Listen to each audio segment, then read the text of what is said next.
चालीसा का दूसरा रविवार में विशेषकर प्रभु यीशु का रूपांतरण के बारे में हम लोग सुने। हम लोग यहाँ पर देखते हैं प्रभु यीशु 3 शिष्यों को अपने साथ एक पहाड़ पर ले गए। बच्चों, वो 3 शिष्यों को नाम बताओ किसको प्रभु यीशु लेके गए? पेट्रुस, योहन और याकूब। वेरी गुड, 5 मार्क मिलेंगे। Okay, very good. और उन लोग किस पहाड़ पर गए उसको अभी बड़े लोग उत्तर दीजिए। तबोर पहाड़ कहते हैं और कुछ लोग कहते हैं हरमोन पहाड़। जो भी है, प्रभु यीशु पहाड़ पर गए। पहाड़ पर जाने के बाद प्रभु यीशु क्या करने लगे? प्रार्थना करने लगे। और प्रार्थना करने लगे, जैसे वो प्रार्थना करने लगे, वहां 2 लोग जो प्रभु यीशु के पहले रहे, शारीरिक रूप में मर चुके हैं, लेकिन उन लोग वहां अपना महिमा से वहां प्रकट हुए। कौन है वो दोनों? मूसा और एलिया। एक बताता है कि हमें क्यों पुनरुद्धार में विश्वास करना है, क्योंकि प्रभु यीशु के काल में ही, जो प्रभु यीशु के बहुत वर्षों के पहले रहने वाले वहां प्रभु यीशु के सामने दर्शन दिए। क्योंकि हमारे देश में कुछ धर्म है, उन लोग मृत्यु के बाद आगे क्या है वो लोग मौन रहते हैं, आगे हम नहीं जानते बोलते हैं। विशेषकर 2-3 धर्म है, उसी के से उनसे पूछेंगे क्या है मृत्यु के बाद क्या होता है, लोग बोलते हैं हम नहीं जानते, मौन रहते हैं। लेकिन हमारे धर्म ऐसे नहीं है। धर्म बताता है मृत्यु के बाद क्या होता है। सुसमाचार के द्वारा हम लोग जानते हैं कि मृत्यु का पुनरुद्धान होता है।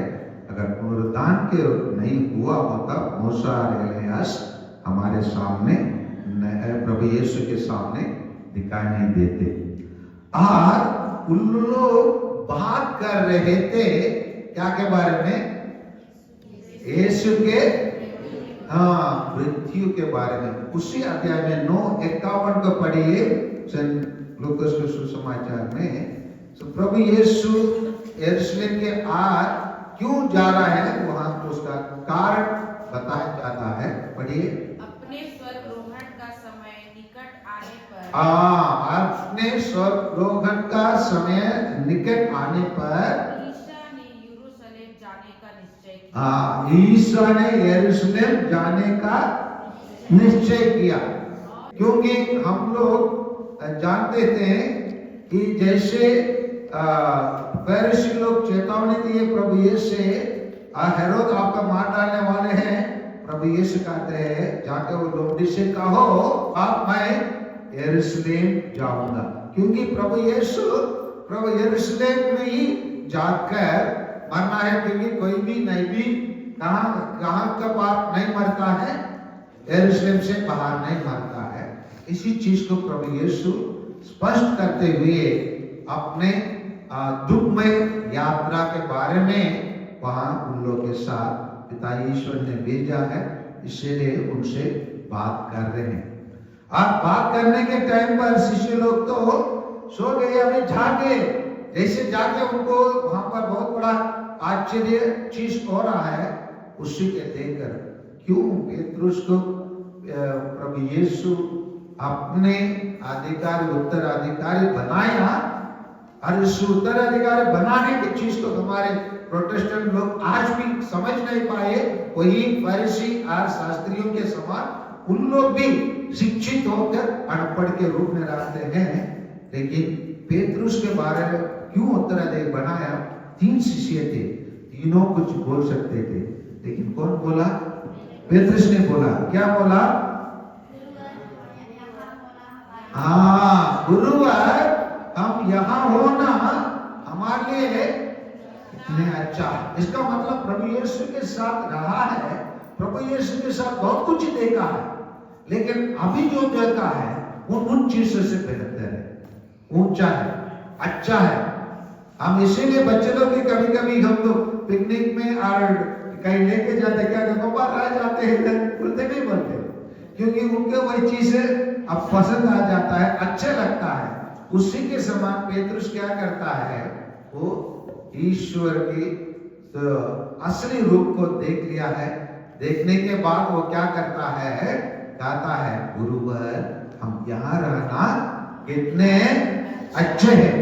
ऐसे ही उन लोग बोल के और बातें कर रहे थे, आप उनके लिए अभी पिता ईश्वर उनके साथ है ना, तारीफ करने के लिए उस वातावरण को और स्वादिष्ट बनने के लिए, और वहां पर कुछ ईश्वरी सुनाई दी। क्या है, पढ़िए। ये मेरा प्रिय पुत्र है, इस पर मैं अत्यंत प्रसन्न हूं। आप क्या करो, इसकी सुनो।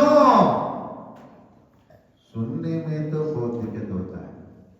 कभी कभी हम लोग, उदाहरण के लिए हमारे देश में रहने वाले एक पहले मुख्यमंत्री रह चुका है, मुख्यमंत्री अभी भी है तमिलनाडु में। इसमें बता रहा हूँ, ये उप मुख्यमंत्री समझ सकते हैं। बिहार में जब तेजस्वी यादव उप मुख्यमंत्री बना, लालू प्रसाद यादव का बड़ा बेटा है क्या? नहीं, वो दूसरा बेटा है। 9 बच्चे के बाद 2 बच्चे लड़के लोग पैदा हुए उनका, है ना। उसमें सबसे बड़ा बेटा को वो उप मुख्यमंत्री नहीं बना है। उसी प्रकार तमिलनाडु में जो अभी मुख्यमंत्री है, जानते हैं आप कौन है तमिलनाडु में? स्टालिन। और स्टालिन वो सबसे बड़ा बेटा नहीं। समझ में आ रहा है ना? क्यों इन लोग सबसे बड़ा बेटा को मुख्य पद देने के बदले दूसरा और तीसरा को क्यों देते हैं? क्योंकि कौन चला सकते हैं, क्यों? कारण क्या होता है? जो व्यक्ति ज्यादा जवाबदार रहता है, समझ में आ रहा है, जिम्मेदारी को कैसे अच्छे से निपटा सकता है, कर सकता है। भले वो बड़े बेटा होगा, अगर वो करने के लायक नहीं है, और करने के लायक कैसे बनता, जो आज्ञाकारी आज्ञा को पालन करने वाला होता है, मतलब बातों को सुनने वाला होता है। जो बेटा जो बेटी जो बातों को सुनते हैं, उनको जवाबदारी दिया जाता है। तो अपने परिवार का जांच करके देख लीजिए, क्यों हम एक बेटा को और एक बेटे को ज्यादा पसंद करते हैं? क्योंकि वो आप लोगों का आज्ञाओं को पालन करते हैं, आपका बातों को सुनते हैं, और वही चीज को प्रभु यीशु सुने। और वही चीज को हम आज का पहला पाठ में उत्पत्ति ग्रंथ अध्याय 15:5-6 को जो हम पढ़े थे, शुरू में देखे थे, उसी के ऊपर एक बार देख लेते। अब्राहम क्यों विश्वास का पिता बना? तो पढ़िए। ईश्वर ने अब्राहम को बाहर ले जाकर कहा, हाँ, ईश्वर ने अब्राहम को बाहर लेके जाकर कहा, आकाश की ओर दृष्टि लगाओ, आकाश की ओर दृष्टि लगाओ, संभव होते तो तारों की गिनती करो। तो ईश्वर ने उसको क्या वादा है, और आगे पढ़िए। उसने उससे यह भी कहा, हाँ, तुम्हारी संतति इतनी ही बड़ी होगी। हाँ, उसके सदे इतने बड़ी होगी। आगे पढ़िए। अब्राहम ने ईश्वर में विश्वास किया। हाँ, अब्राहम ने ईश्वर पर विश्वास किया। मैं मिस्र के शुरू में भी बताया, जब ईश्वर ने अब्राहम को बुलाया, उसका उम्र कितना था? 75 था। और तब उसके लिए बच्चे थे नहीं थे, और तब ईश्वर ने उसको बुलाया। कहां से बुलाया? अपने संतति से बुलाया, अपने परिवार से बाहर बुलाया, अपने जन्म लिया हुआ जन्म स्थान से बाहर बुलाया। उसको वहां से ऊर नाम के एक गांव से उसको बुला के उसको बाहर लेके गया, प्रतिज्ञा के देश की तरफ उसको लेके गया। लेके जाने के टाइम पर उसको सब कुछ त्याग करना पड़ा, अपने निवास स्थान को त्याग करना पड़ा। जिस परिवार में वो जन्म लिया उसका क्या करना पड़ा। आप उसके पास उनको बस अपना खाने के लिए संतान नहीं रहा। उसी टाइम पर ईश्वर बुलाकर बता रहा है, तेरे संतान तारा के, है ना, आकाश के तारा के समान होंगे।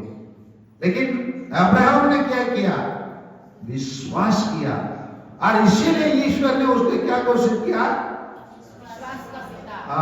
विश्वास के पिता उसने किया, धार्मिक व्यक्ति के रूप में उसको माना। तो यही चीज को ये क्यों किया? ईश्वर हम सबों को ईश्वर ने बुलाया तो बिना मतलब का नहीं बुलाता है। ईश्वर हमको बदलने के लिए बुलाता है। ईश्वर का रूपांतरण हुआ तो ईश्वर हम प्रत्येक जन को रूपांतरित करने के लिए बुलाया। दुनिया में बहुत सारे लोग हैं, 140 करोड़ लोग भारत में हैं, उसमें केवल 7-8 करोड़ के लोग ईसाई लोग हैं। क्योंकि ईश्वर ने उनको ईसाई लोगों के रूप में क्यों बुलाया, और विशेषकर हम छोटा नागरिक के लोगों को क्यों बुलाया? हम लोग प्रति इतवार को वो गाना, विश्वास का गाना गाते हैं। हम लोग अच्छे थे, हम लोग पापी थे, हम लोग तुच्छ थे, समझ में आ रहे ना? हम निर्जीवित थे, हम बुद्धिहीन थे, लेकिन ईश्वर ने हमको बुलाया और इस विश्वास ने हमको उबारा, अरे है ना? और इस विश्वास हमको पहले से हमको रूपांतरित किया, और भी रूपांतरित होगा। और उसी का आज का दूसरा पाठ तो फिलिपियों को लिखा हुआ पत्र है, अध्याय 3, 20 और 21 में सेंट पौलुस सुंदर शब्दों से हमको बताता है हम क्यों ईसाई है, हमारा जीवन किस तरीका से बदलेंगे, उसी को सेंट पौलुस अच्छे से बताते हैं। पढ़िए। हमारा स्वदेश तो स्वर्ग है। हाँ, हमारे स्वदेश कहाँ है? स्वर्ग है। हमारा स्वदेश, ये सब हम लोग यहाँ रहते हैं, ये एक मंच है, समझ में आ रहे ना? ये मंच है, जैसे हम ये एक प्लेटफॉर्म है, प्लेटफॉर्म में रहने वाले क्या के लिए इंतजार करते रहता है? ट्रेन के लिए। जैसे ट्रेन आ गया, ट्रेन में वो चले जाएगा। उसी प्रकार हम इस भारत देश में हम लोग के एक मंच है, लेकिन हम लोग का स्वदेश कहाँ है? स्वर्ग है। और इसलिए आगे बताता है, पढ़िए। और हम स्वर्ग से आने वाले मुक्तिदाता प्रभु ईसा मसीह की राह देखते हैं। हाँ, स्वर्ग से आने वाला मुक्तिदाता का राह देखते हैं। राह क्यों देखते हैं? पढ़िए।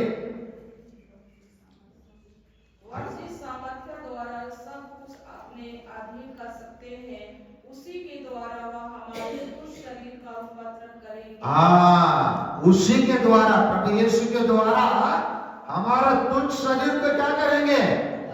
रूपांतरित करेंगे। हमारा शरीर क्या हो जाएगा? रूपांतरित हो जाएंगे। ना केवल प्रभु यीशु अपने रूपांतरण, अपने असलियत को दिखाया, हम लोग भी उसका असलियत में शामिल होने के लिए ईश्वर हमको बुलाता है। इसे रूपांतरण का त्योहार हम क्यों मना रहे हैं?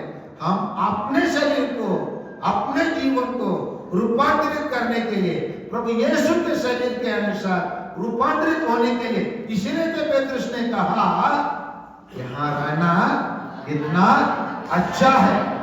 और इस रूपांतरण को हम प्रभु यीशु हम पर किया, उसी के बाद वो वहीं पर छोड़ के चले गया। हमको क्या होगा? ये नहीं है।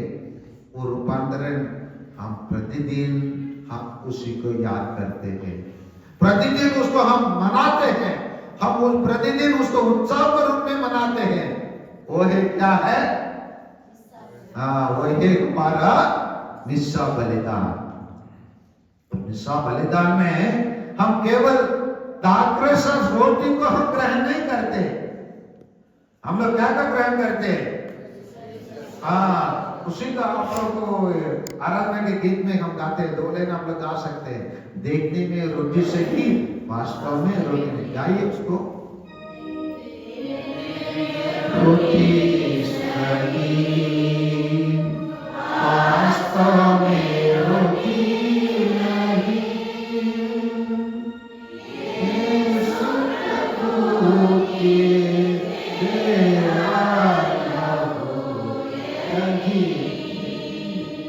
यही है हमारा विश्वास, यही है रूपांतरण। समझ में आ रहा है ना? हम दुनिया की दृष्टि से, शासनकर्ता की दृष्टि से हम हो सकते हैं, तुझ भी हो सकते हैं, हमको आदिवासी भी कर सकते हैं, हम लोग मूलवासी कर सकते हैं, हमको यहाँ प्रवेश मत करो बोल सकते हैं, और उनके दृष्टि से हम कुछ भी हो सकते हैं। हम ईश्वर के दृष्टि से स्वर्ग का पहला नागरिक हम लोग हैं। हमारे संविधान के अनुसार हमारे देश का पहला नागरिक कौन है? राष्ट्रपति है। लेकिन उस राष्ट्रपति से भी, हमारे देश के प्रधानमंत्री से भी स्वर्ग में हम प्रत्यक्ष हम प्रथम नागरिक हैं। कहां का? स्वर्ग का। क्योंकि हमारे असली स्वदेश कहां है? स्वर्ग में है। और उसी में हम रूपांतरित होने के लिए आज का प्रभु यीशु का रूपांतरण है। इस गहराई से समझिए, सच्चाई पे जानिए। यही है हमारा विश्वास। हमारा विश्वास हमको गली में मोहल्ले में भीख मांगने के लिए भेजने वाला विश्वास नहीं है। हमारा विश्वास हमको ऊपर उठाने के लिए, हमारा विश्वास हमको ये बनाने के लिए, प्रभु यीशु के समान हमको परिवर्तित करने के लिए। देखने में हम भारतवासी हैं, वास्तव में हम भारतवासी नहीं है, स्वर्गवासी। असलियत आप जानिए। इसलिए मैं बताता हूं, बाइबल का गहराई से पढ़िए। पौलुस 2000 वर्षों के पहले लिखा है, हमारा स्वदेश स्वर्ग है। ऐसे नहीं, इस तुच्छ शरीर किसके रूप में बदला जाएगा? प्रभु यीशु के शरीर के रूप में रूपांतरित किया जाएंगे, महिमान्वित किया जाएंगे। ये हमारे विश्वास से मिलने वाला है ना शाश्वत फल। इस शाश्वत फल को अपनाइए, इस शाश्वत जीवन जीने के लिए जिए। मैं आप लोगों के सामने प्रति रविवार को मैं आप लोगों के सामने खाने का आधार नहीं दे रहा हूं। बहुत मुश्किल से मिलने वाला रत्न और मोती को आपके सामने दे रहा हूं, देख रहा हूं। इसी चीज को आप लोग प्राप्त कीजिए, इसको अपनाइए। और इस वचन के अनुसार जैसे इसकी वाणी को सुनो, सुनो मतलब अपने जीवन में अपनाओ। आप प्रयास करके देखिए, कोशिश करके देखिए, आप लोग के जीवन में हर एक मनोकामना ईश्वर आपके लिए पूरा करेंगे। जो चीज आपको आज तक नहीं मिला, आप सोच रहे मैं तो खाली हाथ हूं, मिल जाएंगे। ईश्वर पर विश्वास किया, 250 लोगों का टिकट में अवेलेबल कितना बताया? 40 बताया। क्योंकि जैसे खोलने के पहले रात को 12 बजे ऑनलाइन खोला जाता है, सब लोग टिकट बुकिंग कर लेते हैं। ऑनलाइन और रेलवे काउंटर में 8 बजे टिकट बुकिंग होता है। अवेलेबल दिखाई दिया 40, बुकिंग हुआ रात को 10 बजे तक। सभी लोगों को 250 लोगों का कंफर्म टिकट कौन प्रदान करता है? ईश्वर प्रदान करता है। ईश्वर बदल सकता है, उस असंभव को संभव कर सकता है। अगर अब्राहम के जीवन में ईश्वर ने असंभव को संभव किया, क्या हमारे जीवन में ईश्वर करेंगे? नहीं करेंगे? करेंगे। तो आइए हम सब प्रभु यीशु के द्वारा रूपांतरित हो जाए। आमीन।